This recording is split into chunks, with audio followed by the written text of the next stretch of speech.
বিসমিল্লাহির রহমানির রহিম। বিশেষত সম্মানিত সাংবাদিকবৃন্দ আমাদের মাঝে উপস্থিত রয়েছেন। আমি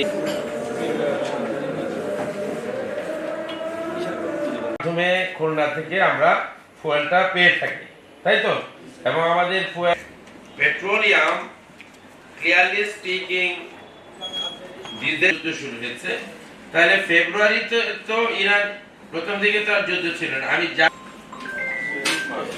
29 তারিখ আজকে পর্যন্ত ড্র, আর অন্যান্য যে পেট্রোল এবং ওভারঅলের উপরে মানে আমরা কোন ধরনের বদলি করা হয়েছে। 25 তারিখ বদলির বিষয়টা আর এই 26 মাসের প্রভূত সচিব মহোদয় এবং বাংলাদেশ পুলিশের ইন্সপেক্টর জেনারেল মহোদয় সহ আজকে যে মিটিংটা ছিল, এই তো আপনার সমস্যা। আচ্ছা শোনেন, এই সমস্যা হচ্ছে আমাদের সচেতন হতে হবে, প্রচার করাতে হবে এবং গুজব থেকে রোধ করা গেলে অর্থাৎ সৃষ্ট যে প্রচেতনতা সেটা সংখ্যাটা দূর করা হবে।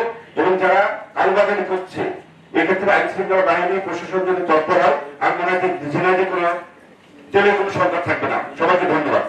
আমি এই জন্য আমাদের সম্মানিত জেলা প্রশাসক মহোদয়কে অনুরোধ করবো, আমাদের বাংলাদেশ আনসার বাহিনীকে যদি এর সাথে একটু সম্পৃক্ত করে দেওয়া যায়, তাহলে আমাদের যৌথভাবে দায়িত্বটা পালন করতে একটু সহজ হবে মনে করি। সোশ্যাল কন্টেক্সট অনুযায়ী, পরিস্থিতি অনুযায়ী, বিভিন্ন প্রেক্ষিত অনুযায়ী আমরা বাস্তবতার নিরিখে আমাদের কথাগুলো বলতে হয়।